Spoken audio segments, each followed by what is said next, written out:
آج مریم نواز صاحبہ نے کمانڈو کی وردی پہنی ہے، ایلیٹ فورس کی. کہا یہ جا رہا ہے کہ ان کی جو وردی کی تصویریں ہیں عمران خان صاحب سے زیادہ وائرل ہوئی ہیں. کیا کہتے ہیں؟ کمانڈو تو ہیلی کاپٹر سے چلانگی بھی لگاتے ہیں. تو محترمہ جو ہیں صحیح کمانڈو بن کے دکھائیں، کوئی چلانگ لگا دیں ہیلی کاپٹر سے، تب مانیں گے کہ کمانڈو ہیں بھی. وردیاں تو اس طرح جو ہیں وہ اور بھی بہت ساری وردیاں کوئی پہن کے آ جائے گا تو کمانڈو تو نہیں بن جاتا ہے. ہاں محترمہ کچھ ایکشن دکھائے، کچے میں چلی جائے، کچے کے ڈاکیوں کے خلاف فرائض جو ہیں وہ لیڈ کریں، پنجاب پولیس کے دستوں کو قیادت کریں اور کچے کے ڈاکوؤں کا صفایا کریں، یا پھر اپنے ہی جو آس پاس ڈاکو ہیں جو ان کے ارد گرد ہیں پکے کے. اچھا شیر افضل مروت صاحب، گزشتہ روز سپریم کورٹ آف پاکستان میں عمران خان کی پیشی ہوئی، لیکن ان کو نہیں دکھایا گیا لائیو سٹریمنگ کے دوران سکرینز پر، اور اس کے بعد ہم نے دیکھا کہ ایک پکچر بھی لیک ہوتی ہے.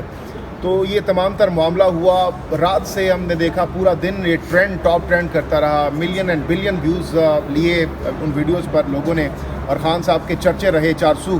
کیا کمنٹ ہے اس پر آپ کا؟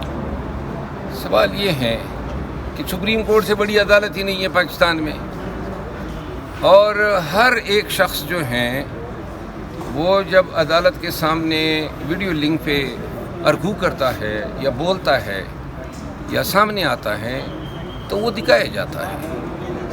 کل تک تو دکھایا جاتا رہا، لیکن کل اچانک جو ہے ایک فرد واحد کے لیے یہ قدغن لگا دی گئی کہ اس کی شکل یا اس کی آواز یا اس کی تقریر یا اس کے بولے گئے الفاظ جو ہیں وہ لاکھوں کروڑ عوام نہ سنیں جو بےتاب تھی ان کو سننے کے لیے. یعنی کہ مذاق خیز معلوم ہوتا ہے کہ ہمارا نظام جو ہے وہ سارا فوکس کر کے ایک شخص پہ اس کی آواز لوگوں تک پہنچنے سے روکنے کے لیے اس کی تصویر، اس کی شبیہ، اس کی ویڈیو جو ہے، یہی اگر آپ کا نظام ہے اور اتنے آپ ڈرے ہوئے ہیں یا اتنے آپ سہمے ہوئے ہیں یا آپ افورڈ ہی نہیں کر سکتے ہیں، تو یہ بھی تو سوچیں نا. یہ شخص دائمی طور پہ تو اڈیالہ جیل کا باسی نہیں رہے گا، اس نے باہر بھی تو آنا ہے. تو کب تک عوام اور عوام کے اس لیڈر کے درمیان یہ جو قیود ہیں یا جو قدغنے ہیں وہ آپ برقرار رکھ پائیں گے؟ اچھا شیر افضل مروت صاحب، گزشتہ روز خان صاحب کی پکچر لیک ہوئی، اس کے بعد ہم نے دیکھا کہ تحقیقات بھی شروع ہوئی اور کچھ لوگوں کے نام بھی سامنے آئے، لیکن تردید بھی کی گئی شوکت بصرہ صاحب کی جانب سے. تو اتنی سخت سیکیورٹی، 3 لیئر سیکیورٹی تھی، واک تھرو گیٹس تھے، موبائل الاؤ نہیں تھے، اس کے باوجود پکچر کا آنا ایک بہت بڑا سوالیہ نشان ہے. یہ سیکیورٹی پاکستان میں ہوتی کچھ نہیں ہے، ویسے ہی نعرے ہوتے ہیں کہ بڑی سخت سیکیورٹی میں لایا جائے گا. یہی ان کی سیکیورٹی تھی جس کا بانڈا جو ہے نا بیچ چوراہے میں ٹوٹ گیا. ٹیچرز کے خلاف پریس کانفرنس شروع ہوئی، پہلے واوڈا صاحب، پھر مصطفیٰ کمال صاحب، اور یہ بھی دیکھنے میں آ رہا ہے کہ بانی پی ٹی آئی کو ضمانتیں بھی ملنا شروع کیا. یہ اس چیز سے ریلیٹ کیا جا رہا ہے یہ جو پریس کانفرنس کی جا رہی ہے؟ مصطفیٰ کمال جی اچھا میں آپ کو عرض کروں نا، دیکھیے اسلام آباد ہائی کورٹ کے 6 جج صاحبان جو ہیں وہ ہاربنجر ہیں، نقیب ہیں. انہوں نے سب سے پہلے یہ آواز اٹھائی کہ عدالتوں کے اندر دخیل کاری ہو رہی ہے. اب اگر ہم پاکستانی ہیں، بھلا سوچتے ہیں، قانون کی حکمرانی کا خواب دیکھنے والوں میں سے ہیں اور پاکستان میں قانون کی حکمرانی چاہتے ہیں، تو کیوں کر میں انہی جج صاحبان کے پیچھے یا ان کی شہریت کے پیچھے الزام تراشیاں شروع کروں گا؟ یہ جو میڈیا پہ آپ نے دیکھا، یہ 2-3 ایام سے تسلسل سے چند مخصوص چہرے آ کے ویڈیو پہ بتاتے ہیں کہ جج صاحبان یہ کر لیں، جج صاحبان. اب یہ جج آپ کو برے لگنے لگے ہیں، جبکہ اسی عدالت میں اسلام آباد ہائی کورٹ میں بانی P T I Imran Khan کو سزائیں بھی ہوئی، ان کو ضمانتیں بھی نہیں ملی، اور آج تک اسی ہائی کورٹ میں مقدمات کے زیر سماعت ہونے کی وجہ سے وہ باہر نہیں آ سکا ہے، اس ہائی کورٹ کی وجہ سے. تو لہٰذا جب ان جج صاحبان نے یہ کہا کہ جی ہمارے رشتہ دار اغوا ہو رہے ہیں، ہمارے بیڈ روم میں کیمرے لگ رہے ہیں، اتنا برا آپ کو لگ گیا کہ جناب یکے بعد دیگر یہ لوگ آ کے فرض سرائیاں کر رہے. میں سپریم کورٹ آف پاکستان کے سو موٹو کا میں خیر مقدم کرتا ہوں. یہ موجودہ وقت میں سوال جو ہیں وہ ہیں عدلیہ کی بحیثیت ادارہ اپنے آپ کے تحفظ کرنے کا. اگر میں زور دے کے کہہ رہا ہوں, اگر عدلیہ کے حوالے سے میرا یہ تاثر بنے کہ یہ اپنا تحفظ نہیں کر سکتی ہیں, تو عدالتی جو میجسٹی کا جو تصور ہے وہ زمین بوس ہوتا ہے کہ جو اپنا تحفظ نہیں کر سکیں گے وہ دوسروں کے بنیادی حقوق کا کیا تحفظ کریں گے.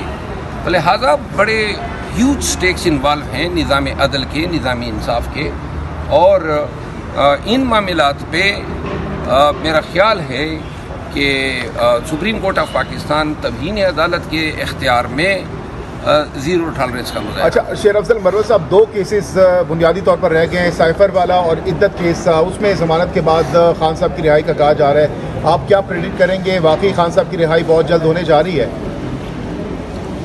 بحیثیت وکیل میں سمجھتا ہوں کہ بہت جلد ان کو القادر ٹرسٹ میں سزا ہونے جا رہی ہے. یہ ساری سنکرونائزیشن اسی طرح ہوتی ہے کہ ادھر جناب اگر کسی کیس میں ریلیز ملے, رہائی ملے, تو دوسرا کیس تیار ہو. اور ابھی ایک اور, جس طرح آپ کو علم ہے کہ توشہ خانہ کے ایک اور میٹر میں خان کو نیب نے نوٹس جاری کیا ہے, تو لہٰذا ریاست یا سرکار یا حکومت بشمول نیب یہ کیسز بنانے کی فیکٹریاں بن چکی ہے. جتنے مرضی یہ بنائیں گے اور بنا رہے ہیں. میں نہیں سمجھتا ہوں کہ جب تک خان کو رہا کرانے کا اب وہی ایک فارمولہ کام کر سکتا ہے جو شہریار افریدی کے کیس میں اپلائی ہوا تھا. شہریار افریدی کی یہی حالت تھی, اور شاہدانہ گلزار کی, کہ کبھی جیلم کا ڈی سی, کبھی پنڈی, کبھی اسلام آباد, کبھی کوٹ, کبھی پشاور. ایک کی 3 MPO ختم ہوتی تھی, دوسری کی جاری ہو جاتی تھی. تو لہٰذا میں ان کی کیسز لڑ رہا تھا, ان کو رہائی نہیں مل رہی تھی. یہاں پہ آنے والے جسٹس بابر ستار کے عدالت میں جو ہے کیس میرا آیا, تو اس پہ فاضل جج صاحب نے کہا کہ اب یہ اسلام آباد میں رہیں گے, سرکار ان کو تحفظ دے گی اور کوئی بھی ادارہ ان کو گرفتار نہیں کرے گا.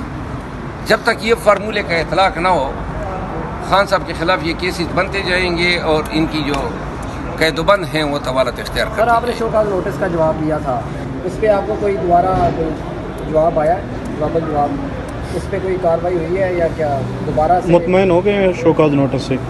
پارٹی رہنماؤں کو اطمینان کے لیے میں نے نہیں دیا تھا. میں نے خان صاحب نے چونکہ خواہش ظاہر کی تھی تو میں نے شوکاز کا جواب دے دیا ہے. اب اس پہ خان صاحب فیصلہ کریں گے, لیکن مہربانی کریں کہ یہ سوالات ان سے کریں نا. پوچھیں سر ان سے, غور صاحب سے بھی کل پوچھا, وہ کہتے ہیں میرے پاس ابھی ہارڈ کاپی آئی ہے, ابھی پڑھا نہیں ہے میں نے. بہرحال یہ جو بھی فیصلہ کر لیں خان صاحب جو بھی فیصلہ کریں گے مجھے قبول ہے. کب تک ملاقات مترقی ہے آپ کی خان صاحب سے؟ میں نے کہا تھا نا کہ جب بھی خان صاحب یاد کریں گے ہم کیا کہتے ہیں محاورتاً سر کے بل دوڑے چلے جائیں گے, ٹھیک ہے نا. لیکن اگر آج کل مجھے چونکہ تھوڑی سی ریسیس ملی ہوئی ہے, میرا ارادہ ہے کہ میں شاید پاکستان سے کسی ایک سائڈ پہ چلا جاؤں 15-20 ایام کے لیے. شاہدانہ گلزار صاحب کو بلایا اس معاملے پہ جو